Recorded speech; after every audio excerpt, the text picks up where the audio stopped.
If you are craving for Pakistani flavored food, then this restaurant is definitely for you. Multani ডেরা এটা Uttara 13 number সেক্টরে অবস্থিত। যদি পাকিস্তানি খাবারের fan বা পছন্দ হয়ে থাকে তাহলে অবশ্যই আপনারা এই রেস্টুরেন্টটা ট্রাই করতে পারেন। এই রেস্টুরেন্টের ইন্টেরিয়রটা খুবই সুন্দর, ওদের ওখানে দেয়ালে খুবই সুন্দর কিছু আর্ট করা ছিল যেটা আমার খুব ভালো লেগেছিল। খুব বেশি বড়ও না আবার একদম ছোটও না, মোটামুটি প্রায় ৩৫-৪০ জন মানুষ একসাথে বসে খেতে পারবে এরকম একটা এরিয়ার মধ্যে এই রেস্টুরেন্টটা। এবং ওরা ক্লিন করে, ওরা অথেন্টিক পাকিস্তানি কুজিন সার্ভ করে। সো ওদিন আমরা ওখানে চলে গেলাম উত্তরাতে মুলতানি ডেরায় খাওয়া দাওয়া করতে। সো আমরা সেখানে কি কি খেলাম তাই আমি আপনাদের দেখাবো।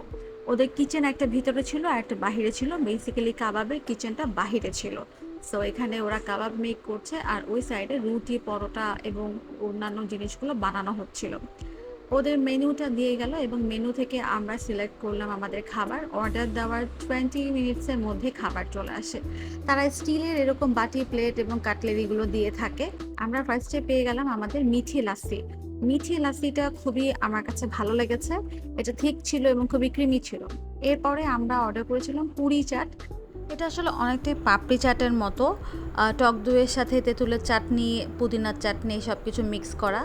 সো 170 টাকায় 4 পিস পুরি চাট আছে, যেটা একটু আমার কাছে এক্সপেন্সিভ মনে হয়েছে, but taste was good. Puri chaat বলছিল যে নিমকিটা খুবই ক্রিস্পি ছিল। এটা খেতে আমার কাছে ভালোই লেগেছে, টেস্ট ওয়াজ গুড। এরপরে আমাদের টেবিলে চলে আসে মিক্স সালাদ আর ডলি রুটি। মিক্স সালাদটা বেসিক্যালি শসা, টমেটো, গাজর, ক্যাপসিকাম, পেঁয়াজ, মরিচ দিয়ে মাখানো বাঙালি সালাদ। আর এটা ছিল ডলি রুটি। এই ডলি রুটিটা হচ্ছে একটু মিষ্টি টাইপের এবং কিছুটা এটার মধ্যে নান রুটির মতো একটা ভাবও আছে। এই ডলি রুটিটা দিয়ে আমরা ট্রাই করেছিলাম ওদের গোশত নিহারি। গোশত নেহারি ওয়াজ রিয়েলি ফ্লেভারফুল। গোশত নেহারিটা আমার কাছে খুবই মজা লেগেছে, খুবই থিক গ্রেভি, উপরে আদা, পেঁয়াজ, মরিচ ভাজা সব কিছুই দেওয়া ছিল।